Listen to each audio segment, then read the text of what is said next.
नमस्कार दोस्तों, मैं हूं Chandan Choubey, the founder of Kanpa education. स्वागत करता हूं आप सबका अपने YouTube चैनल पर।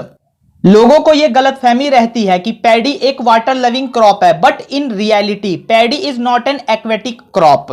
बट आप कहेंगे कि हम इस बात से सहमत नहीं हैं, क्योंकि हमने पढ़ रखा है कि जो टोटल वाटर इरिगेशन का 45% शेयर है वाटर का, वो सिर्फ पैडी की खेती में खर्च हो जाता है।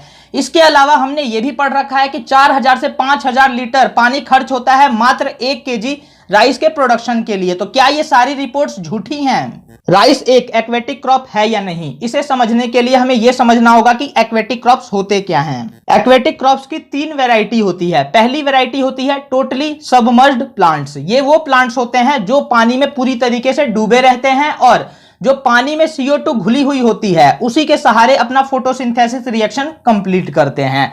उसके बाद से दूसरी वैरायटी आ जाती है फ्लोटिंग प्लांट्स की। ये वो प्लांट्स होते हैं जो वाटर सरफेस पे सेडिमेंट्स होते हैं, उन्हीं में उनका रूट जो होता है वो होता है, और जो वाटर सरफेस के नीचे जो लैंड होता है उसमें उनका कुछ लेना देना नहीं होता। इसी कारण वो वाटर पे फ्लोट कर सकते हैं। इसके अलावा एक होता है हमारा स्वैम्प प्लांट, और ये स्वैम्प प्लांट ये होते हैं जो बाहर तो निकले होते हैं लेकिन इनका जो लोअर पार्ट होता है वो पानी में सबमर्ज्ड रहता है।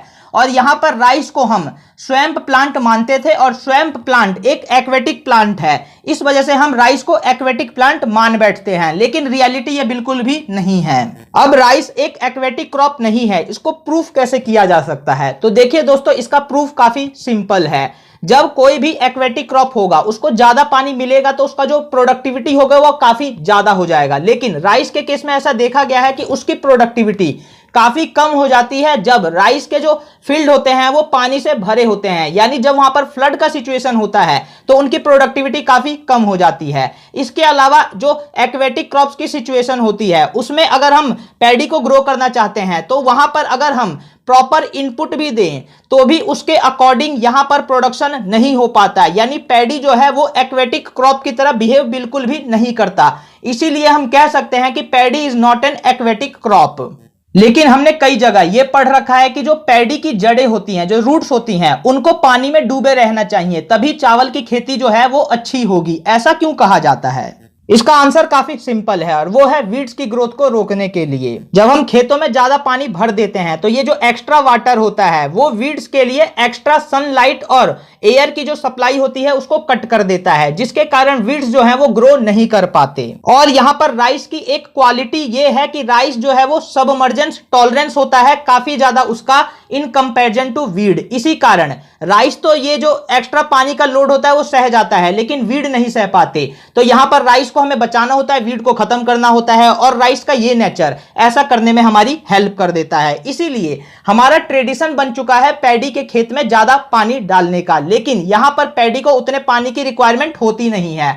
और इसको कंफर्म किया है डाउन टू अर्थ जर्नल है उसकी एक रिपोर्ट ने। इसने अपने रिपोर्ट में सिर्फ ये कहा है कि 500 से 600 लीटर पर केजी राइस के लिए पानी जो है वो सफिशिएंट है, ना कि 4000 से 5000 लीटर, जो कि एक्चुअली में खर्च होता है इंडिया में। और पैडी की खेती को और अच्छा बनाने के लिए हमारे पास एक नया सिस्टम आ चुका है, और वो है सिस्टम ऑफ राइस इंटेंसिफिकेशन का। सिस्टम ऑफ राइस इंटेंसिफिकेशन के 4 इंपॉर्टेंट कंपोनेंट्स है। पहला कंपोनेंट है सॉयल फर्टिलिटी मैनेजमेंट, दूसरा है प्लांटिंग मेथड, तीसरा है वीड कंट्रोल, और चौथा है वाटर इरिगेशन। ये चारों कंपोनेंट जो हैं अपने आप में कई सारे मेथड्स को इंक्लूड करते हैं, और इसके थ्रू हम जो पैडी की खेती है उसको काफी अच्छा बना सकते हैं।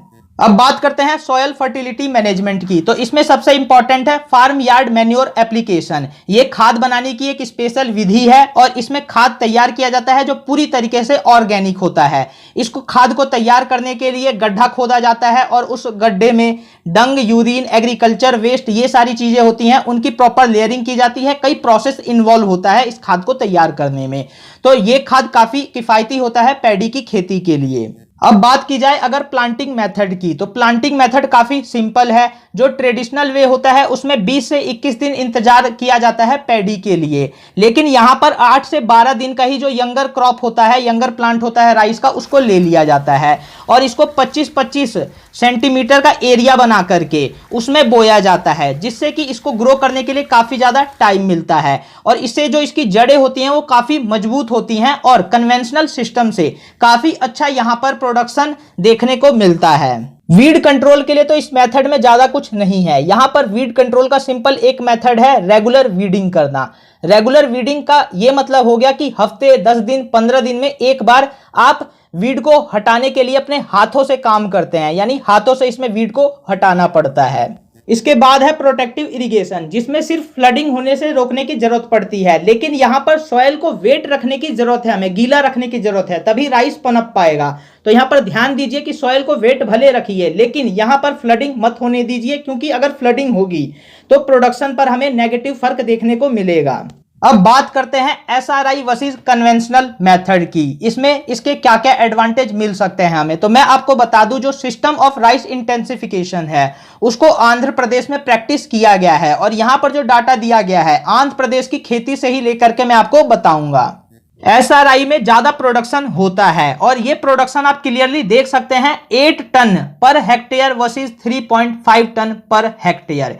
इसके अलावा जो बीज की रिक्वायरमेंट होती है वो भी काफी कम होती है एसआरआई में, यानी इनपुट कॉस्ट कम हो गया। 4 केजी पर हेक्टेयर हमें एसआरआई के लिए चाहिए, लेकिन वहीं अगर हम कन्वेंशनल मेथड को अपनाएं तो 20 केजी पर हेक्टेयर की हमें जरूरत पड़ेगी बीज की।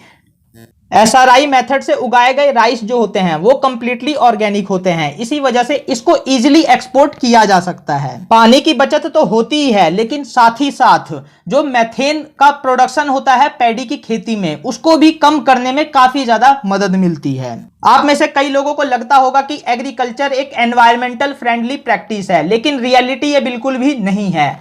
यहां पर आप डाटा देखिए, जो पैडी है वो 1.5% मेथेन प्रोड्यूस करता है ओवरऑल ग्लोबल इमिशन का, और ये क्लाइमेट चेंज में काफी इंपॉर्टेंट रोल प्ले करता है, जिसके कारण जो टेम्परेचर है वो बढ़ रहा है अर्थ का। अब यहां पर एग्रीकल्चर की ओवरऑल बात की जाए तो 25% शेयर होता है ग्लोबल इमिशंस में, जो कि एक बहुत बड़ा शेयर है। इतना बड़ा शेयर होने के बाद किसी सेक्टर का हम उसको एनवायरमेंट फ्रेंडली किस तरीके से कहें, आप खुद सोचकर हमें बताइए। अब सवाल यह उठता है कि राइस की खेती से मेथेन आखिर कैसे प्रोड्यूस होता है। तो देखिए दोस्तों, मेथेन के प्रोडक्शन का जो कारण है वो ये है कि वीड का डिकम्पोजिशन होता है इन अब्सेंस ऑफ ऑक्सीजन, और यही प्रोसेस है मेथेन के प्रोडक्शन के लिए। अगर हमें किसी कंपनी में मेथेन को प्रोड्यूस करना हो तो हम ऐसे ही करते हैं, ऑक्सीजन की सप्लाई को रोक दिया जाता है, एग्रीकल्चर वेस्ट को ज्यादा से ज्यादा बैक्टीरिया की प्रेजेंस में डिकम्पोज किया जाता है। तो यही सेम प्रोसेस जो होता है वो एग्रीकल्चर फील्ड में भी हो जाता है पैडी के। वो कैसे हो जाता है, क्योंकि पानी ज्यादा डाल दिया जाता है, जिसके कारण जो वीड होता है वो डूब जाता है, उसमें ऑक्सीजन की सप्लाई रुक जाती है और अंदर बैक्टीरिया होते हैं वो उसको डिकम्पोज कर देते हैं। तो ये आप यहां पर सिंपल एनालॉजी देख सकते हैं कंपनी में मेथेन प्रोड्यूस करने की और जो एग्रीकल्चर फील्ड होता है उसमें मेथेन प्रोड्यूस करने की। अब यहां पर आपको एक इंपॉर्टेंट बात बता दूं कि एसआरआई में हमें तो खेतों को पानी में डुबोना ही नहीं है, पैडी को डुबोना ही नहीं है पानी में, तो इसके कारण यहां पर क्या होगा, मेथेन का प्रोडक्शन नहीं हो पाएगा। तो ये एक सिंपल तरीका है, यानी एसआरआई जो है वो एक तरीके से एनवायरमेंटल फ्रेंडली प्रैक्टिस है और एग्रीकल्चर का प्रोडक्शन भी इसमें बढ़ेगा ही बढ़ेगा। एसआरआई के कुछ डिसएडवांटेजेस भी हैं। पहला डिसएडवांटेज यह है कि जो इस प्रोसेस के अंडर में खाद बनाना होता है वो काफी मेहनत वाला काम होता है, इसमें काफी ज्यादा टाइम खर्च होता है। और दूसरा ये कि वीड कंट्रोल का कोई प्रॉपर मेथड नहीं है और हमें यहां पर मैन्युअली वीड को कंट्रोल करना पड़ता है, उसको हटाना पड़ता है, रेगुलर वीडिंग करनी पड़ती है। लेकिन ये भी हमारे लिए एडवांटेजियस बन जाता है, क्योंकि इंडिया में जो खेतों के साइज हैं वो लगातार छोटे होते जा रहे हैं। तो जो किसानों के पास छोटे छोटे प्लॉट हैं वो इजीली इस सिस्टम को अपना सकते हैं और रेगुलर वीडिंग कर सकते हैं, उसमें उनको उतना ज्यादा दिक्कत नहीं होगा। अब दोस्तों मिलेंगे आप सबसे नेक्स्ट लेक्चर में। अगर हमारा कंटेंट आपको हेल्पफुल लगा हो तो आप हमें फाइनेंशियली सपोर्ट कर सकते हैं। हमारा यूपीआई आईडी है kanpaeducation@ybl। अगर हमारा कंटेंट जबरदस्त नहीं तो हमें आपके इस सहयोग का अधिकार नहीं, इसीलिए अगर आपको कंटेंट अच्छा लगा हो तभी आप हमें सपोर्ट कीजिएगा। Krishna bless all of you. Hare Krishna.